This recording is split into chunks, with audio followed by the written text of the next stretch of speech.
दोस्तों 6 मार्च को हमारा कक्षा 11वीं का लेखा शास्त्र अकाउंटेंसी सब्जेक्ट का एमबी बोर्ड का वार्षिक परीक्षा का पेपर होने वाला है। लगातार दोस्तों मैंने आपकी तैयारी कराई है, इसलिए पहले ही दोस्तों आपको 2 अंकी वाले, 3 अंकी वाले और 4 अंकी वाले अति महत्वपूर्ण प्रश्न उत्तर बता दिए हैं। वस्तुनिष्ठ आप लोग कह रहे थे, तो बस वस्तुनिष्ठ इस वीडियो में हम कवर करने वाले हैं। हर चैप्टर के मैं आपको वस्तुनिष्ठ यहाँ बताने वाला हूँ।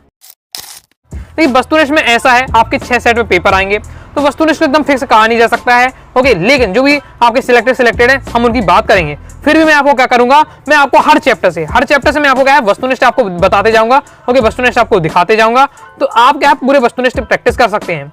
लेकिन उसमें भी जो सिलेक्टेड होंगे उनको मैं क्या फोकस करूंगा, उनको बस मैं आपको टारगेट करूंगा। बाकी मैं वस्तुनिष्ठ आपको सभी दिखा दूंगा, तो आप अपने हिसाब से आप क्या प्रैक्टिस कर सकते हैं। लेकिन जो सिलेक्टेड रहा उन पर आपको क्या ज्यादा फोकस करना है, उनको आपको तैयार करके रखना है। क्योंकि वस्तुनिष्ठ का अगर आप फिक्स करना चाहते हैं नंबर यहाँ से, तो आपको क्या यहाँ प्रैक्टिस ही करनी पड़ेगी। ओके, तो चलिए दोस्तों देख लेते हैं। सबसे पहले दोस्तों हमारा आ जाता है आपका अध्याय लेखांकन एक परिचय।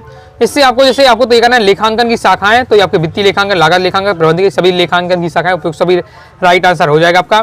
फिर इसमें आपको तैयार करना है लेखांकन सूचनाओं के बाह्य उपयोगकर्ता नहीं है, तो प्रबंधक राइट आंसर हो जाएगा। बाकी मैं आपको देखिए क्वेश्चन आपको पूरे दिखाते जा रहा हूँ, तो आपके दिए हुए हैं, तो सब आपको अपने हिसाब से प्रैक्टिस करते रहना है। वस्तुनिष्ठ में बता चुका हूँ, पूरा प्रैक्टिस पर डिपेंड है। जिसमें अब ये बहुत ज़्यादा इंपॉर्टेंट है, ख्याति किस प्रकार की संपत्ति है, तो ख्याति आपकी अमूर्त संपत्ति है। मूर्त संपत्ति अमूर्त संपत्ति से संबंधित जरूर क्वेश्चन आता है, तो मूर्त संपत्ति अमूर्त संपत्ति क्या है कि परिभाषण के उदाहरण जरूर तैयार करके समझ लीजिएगा, तो फिर आपसे यहाँ से वस्तुनिष्ठ आपको बन जाएगा। फिर जब व्यापार के स्वामी द्वारा निजी उपयोग हेतु राशि निकाली जाती है उसे हम कहते हैं, तो उसे हम क्या कहते हैं, आहरण कहते हैं। बाकी आपके सब वस्तुनिष्ठ उसके आपको उत्तर दिए हुए हैं। रेगिस्तान की पूर्ति कीजिए। इसमें है एक व्यक्ति जैसे फर्म में रुपया देना है कहलाता है, तो वो हमारा क्या कहलाता है, तो इसका आपको क्लियर आंसर आप कमेंट बॉक्स में बताइए। ओके, इसके आगे आपका ये दिया हुआ है, तो जैसे आपको ये तैयार भवन एक संपत्ति है, तो भवन एक आपकी किस प्रकार की संपत्ति है, मूर्त संपत्ति है। ओके, इंपॉर्टेंट है, बाकी आपके इस प्रकार से दिया हुआ है। फर्नीचर एक प्रकार की मूर्त संपत्ति। ओके, बाकी मैं आपको पूरा क्वेश्चन दिखाते जा रहा हूँ, सॉल्यूशन दिखाते जा रहा हूँ, तो आप वीडियो को पोस्ट करके क्या पढ़ सकते हैं और क्या प्रैक्टिस कर सकते हैं। ओके, बाकी आपको ये जोड़िए, देखिए आपको सभी आपको तैयार कर लेनी है। फिर इसके बाद दोस्तों आपका इसमें आप जैसे तैयार कर सकते हैं, अमूर्त संपत्ति बताई दिया है, ये आपका जोड़ी दी हुई है, ये आपको देख लेना है। अब यहाँ आपका आ जाता है सत्य, जिसमें नगद बट्टे का लेखा पुस्तकों में किया जाता है, तो आपका सत्य हो जाएगा। इसके बाद लेखांकन की 3 शाखाएं होती हैं, तो ये दोस्तों आपका असत्य हो जाएगा। बाकी इस प्रकार से आपका दिया हुआ है।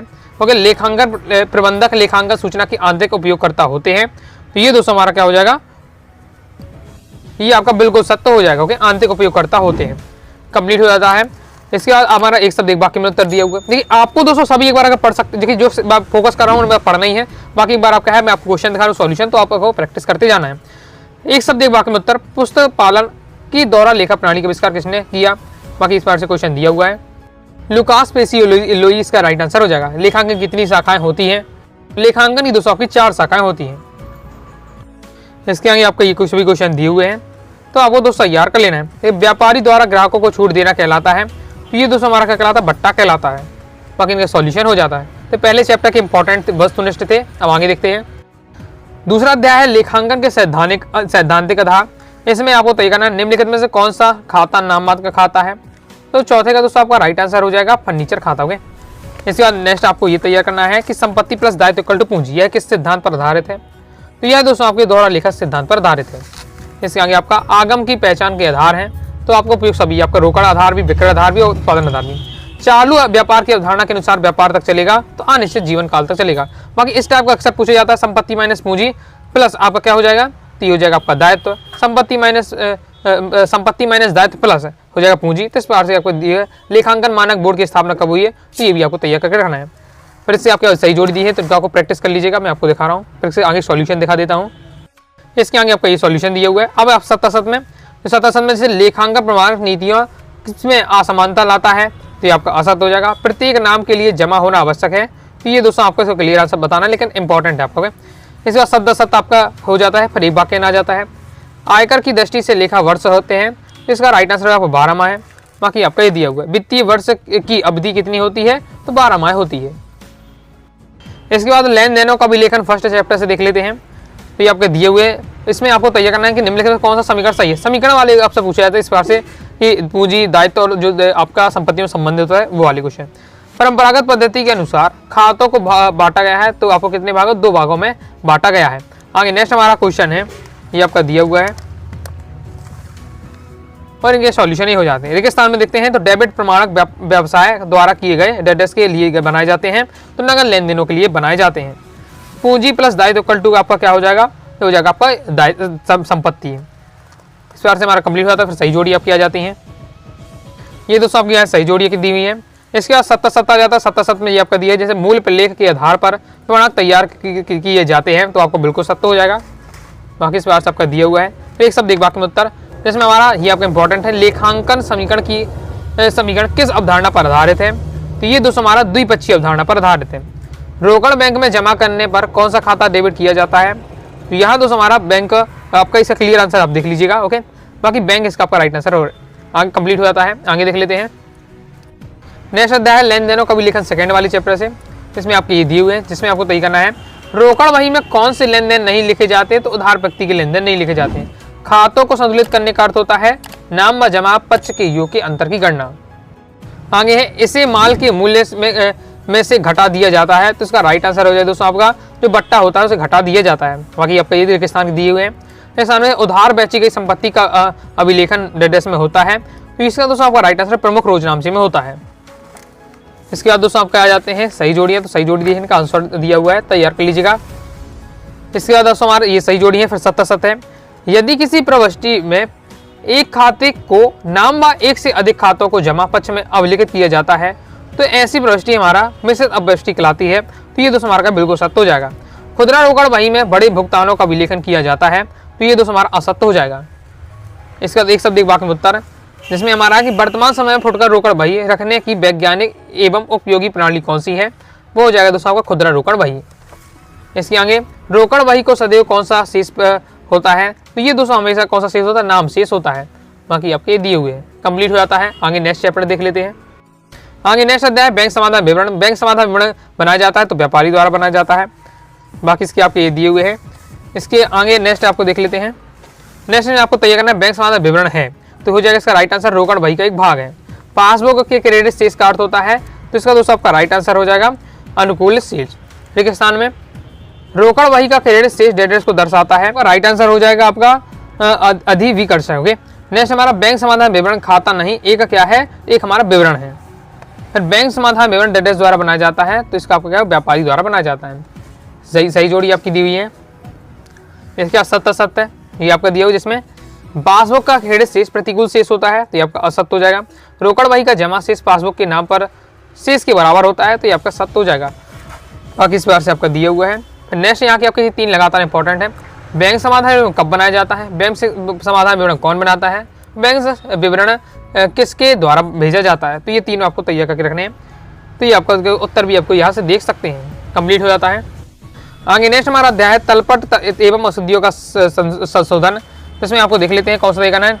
इसमें आपको तैयार करना है निम्नलिखित में से कौन सा खाता नाम शेष प्रदर्शित करता है, तो पूंजी खाता हो जाएगा। तलपट है, तलपट दोस्तों हमारा क्या हो जाएगा, शेषों की सूची है। तलपट तैयार कब किया जाता है, तो ये दोस्तों आपका विशेष तिथि को तैयार किया जाता है। वहाँ इस बार से आपका दिया है रेगिस्तान, तो इन्हें आपको दोस्तों तैयार कर लेना है। ये सॉल्यूशन है। सही जोड़ी आपकी दी हुई है, जैसे आपका इंपॉर्टेंट सही जोड़ी है तलपट में खातों के शेष को, तो ये आपका दोस्तों हो जाता है हम अंतिम खाते। इसके आगे आपका ये दिया हुआ है। फिर आ जाता है दोस्तों आपका एक सत्य। जैसे पहला है उद्रंत या उजंत, खाते के साथ तैयार किया गया तलपट हमेशा अशुद्ध होता है, ये आपको बिल्कुल सत्य हो जाएगा। इसके बाद तलपट खाता बही का एक भाग है, तो तलपट खाता बही का एक भाग है, तो ये दोस्तों हमारा असत्य हो जाएगा। एक पक्षीय शुद्धि का लेखा उद्रंत या उजंत खाते में किया जाता है, तो ये दोस्तों हमारा क्या सत्य हो जाएगा। एक शब्द बाकी में उत्तर आ जाता है, जैसे इसमें पहले बोर्ड है विक्रय पुस्तक का योग 500 रुपये अधिक लगाया गया है, किस प्रकार की शुद्धि है, ये दोस्तों हमारे क्या एक पक्षी अशुद्धि है।